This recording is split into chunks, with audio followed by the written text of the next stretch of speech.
Assalamualaikum warahmatullahi wabarakatuh. Kembali berjumpa para sahabat-sahabat medsos sekalian.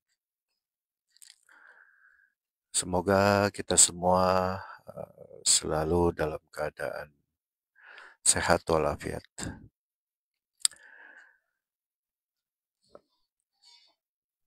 Di video ini, di video kali ini saya akan coba mengurai tentang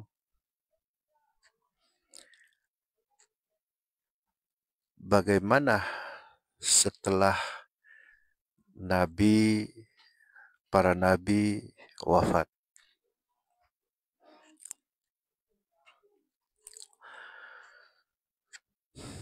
Nah, ada sebuah clue berupa hadis dari Nabi Muhammad, yaitu al-ulama warasatul anbiya. Ya, para ulama adalah pewaris para nabi. Nah, itu ada lanjutannya tuh hadisnya. Eh, Nabi tidak mewarisi emas, perak. Eh, nah, nanti ya untuk lengkapnya literasi hadisnya, teks hadisnya ya.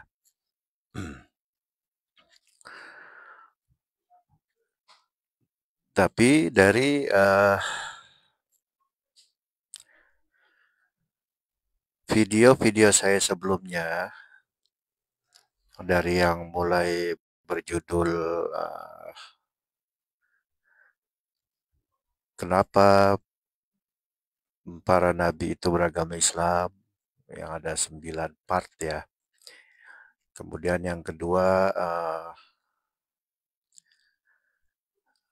visi misi para nabi di setiap zaman. Ya, kurang lebih ada 7 part ya.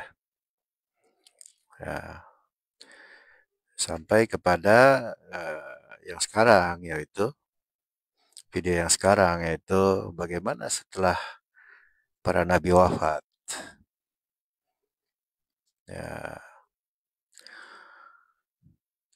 di dua judul video saya sebelumnya, itu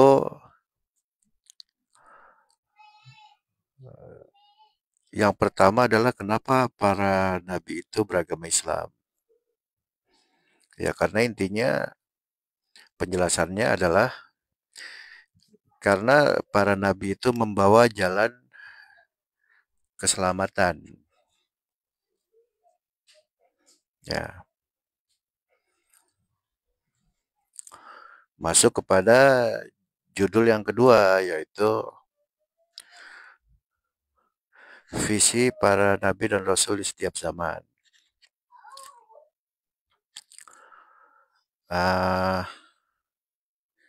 Jadi visi misi para nabi dan rasul, para nabi itu, diutusnya para nabi adalah untuk mengabarkan tentang jalan keselamatan.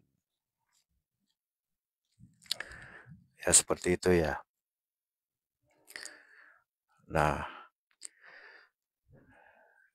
di setiap pola dakwah para nabi itu memang yang bisa ikut itu, yang ikut itu ya sedikit.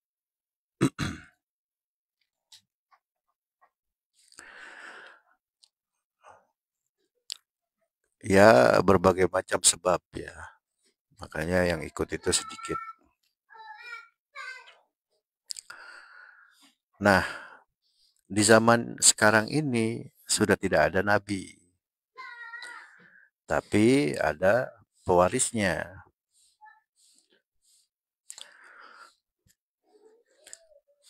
Nah, visi misi para nabi ternyata adalah membawa jalur jalan keselamatannya berupa jalur tauhid. Nah, ini yang menarik. Berarti dengan kata lain, pewaris para nabi juga membawa itu, yaitu mengajarkan bagaimana supaya manusia untuk bisa bertauhid. Nah, ini sangat menarik. Berkembang di masyarakat literasi-literasi tentang tauhid. Bahkan di tiap zaman ya. Semenjak berkembangnya tulisan budaya baca tulis, ya pengetahuan-pengetahuan tentang tauhid itu bertebaran. Tapi uh, itu belum cukup. Ternyata harus praktek secara langsung.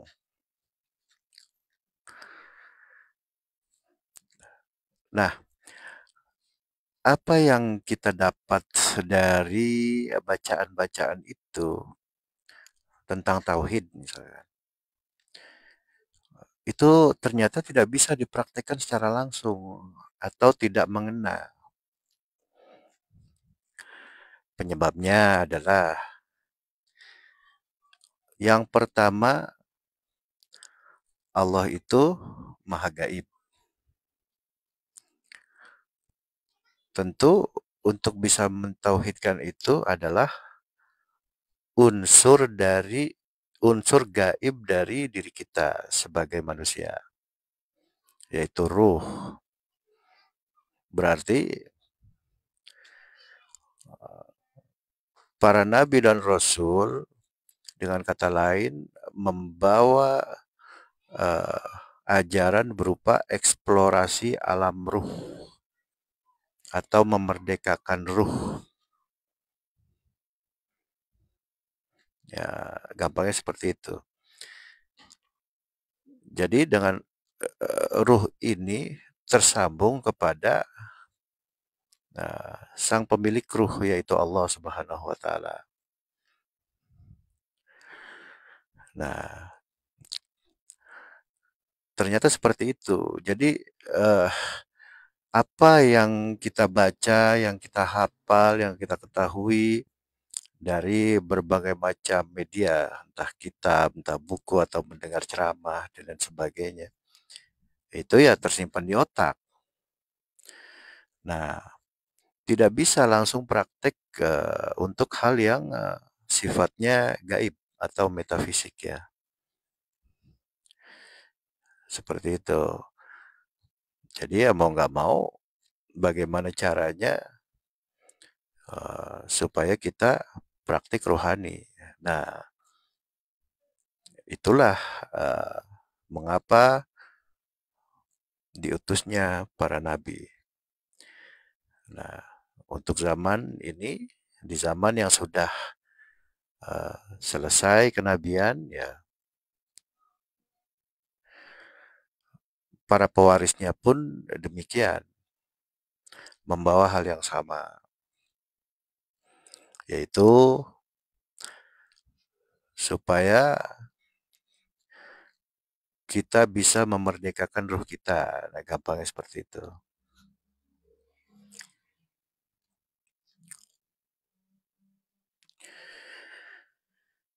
Nah, ruh kita nggak bisa merdeka sendirian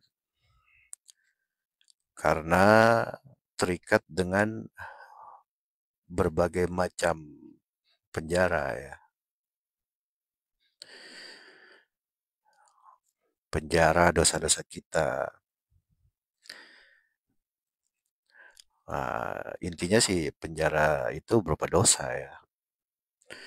Jadi dari dosa ini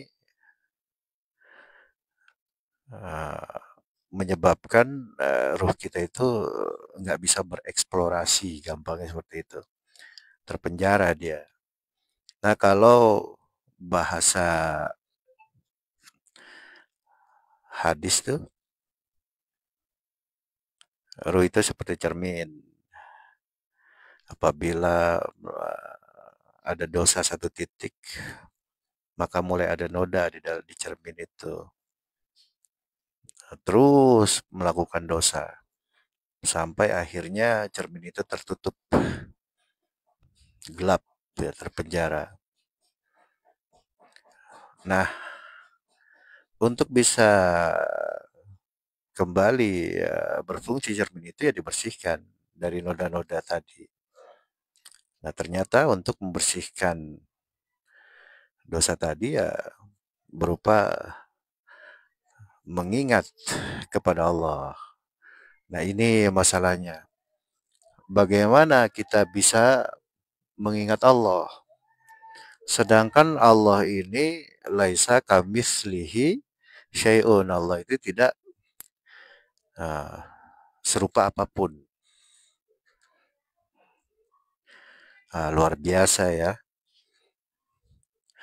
Tapi disuruh mengingat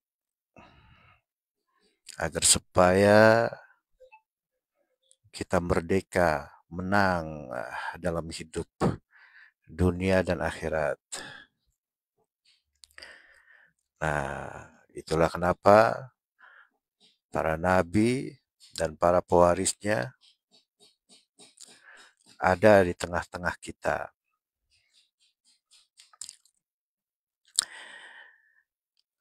Mereka membawa cara agar supaya bisa membersihkan, agar supaya bisa menuntun manusia kembali kepada Tuhan.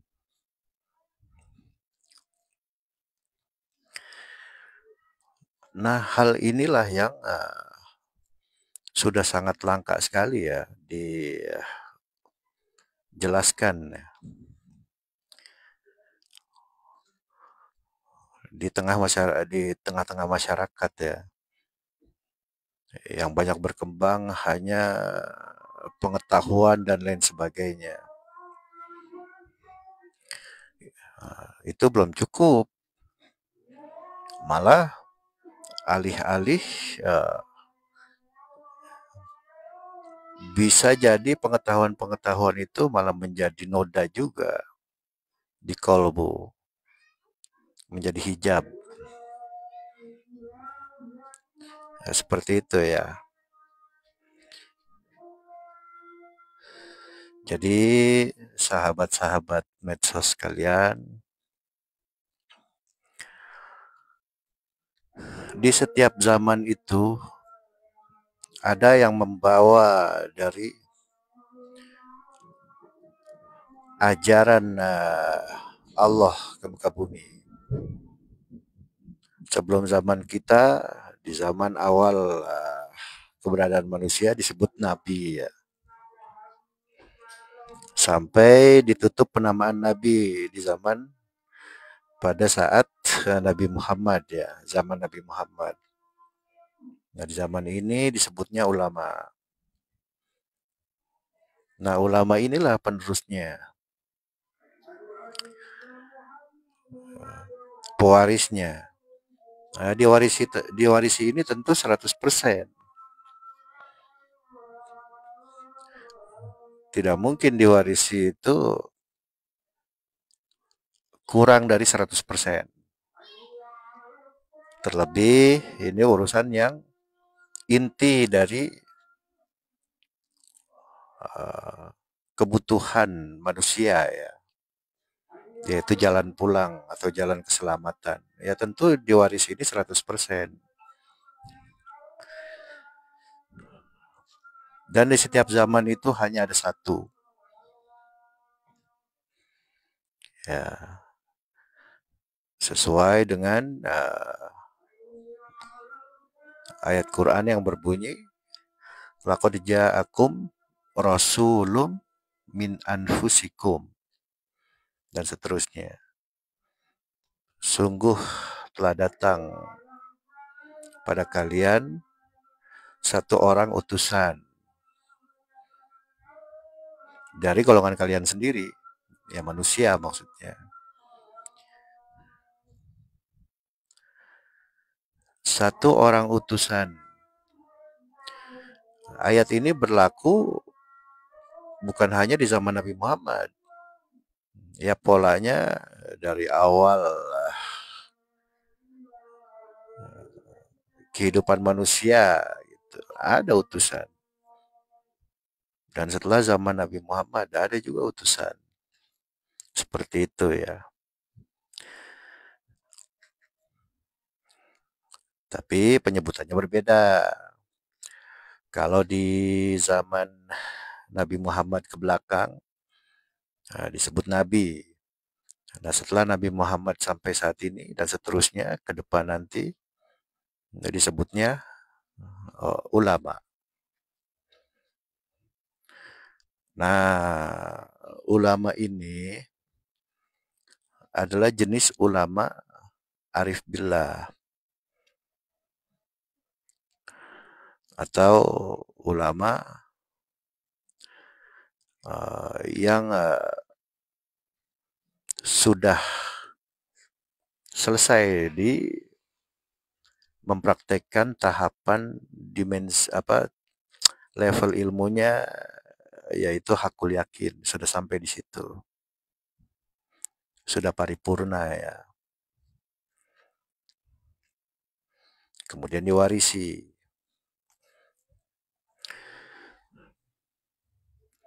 Nah itu disebutnya ulama. Setelah zaman Nabi Muhammad ada penyebutan lainnya, yaitu walia mursyida. Nah, itu ada juga di Al-Quran ya, surah Al-Kahfi. Wakil dari mursyid. Ya. Nah mursyidnya itu ya Rasul. Dulu disebut Rasul, sekarang disebut mursyid.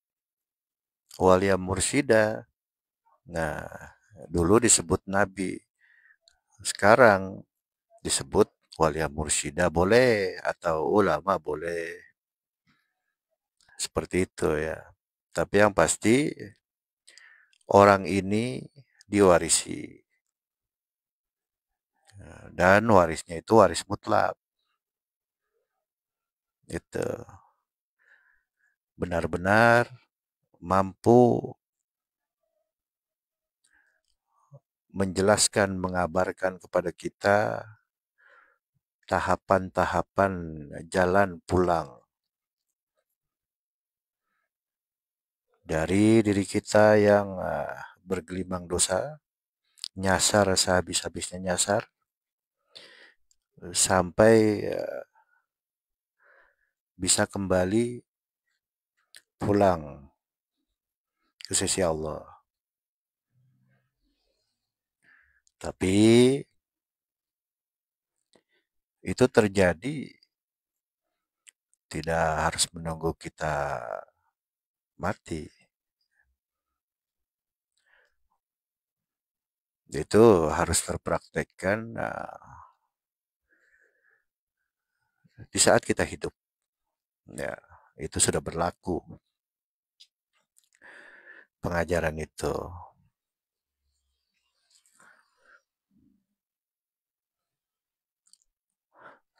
Sebab yang diajarkan itu adalah kenal kepada Allah. Ya, setelah kenal kepada Allah sampai titik ideal dari ajaran para nabi, baru setelah itu orang yang sampai ini atau murid yang sampai ini gampangnya baru disebut beragama. Sebab ungkapannya adalah awaluddin ma'rifatullah. Ya, seperti itu ya gambaran-gambarannya. Jadi gampangnya zaman ini sudah tidak ada nabi. Tapi apakah eee, potensi kenabian itu tidak ada? Oh, jelas masih ada tentunya. Ya berganti nama aja menjadi ulama. Tapi ya kita kita pun harus memahami bahwa ulama ini adalah ulama yang tidak, memperkuat pengetahuan kita, tapi bisa memberdayakan ruh kita. Seperti itu, bisa memerdekakan ruh kita. Dia tahu caranya detil per detilnya tuh. Ya, seperti itu. Untuk awalan dari judul baru ini, yaitu bagaimana setelah para nabi tiada. Terima kasih. Mohon maaf apabila banyak kekurangan. Salam bahagia. Jangan lupa untuk selalu bahagia karena aslinya kita ini adalah makhluk bahagia. Ilahi anta maksudi wa ridho. Assalamualaikum warahmatullahi wabarakatuh.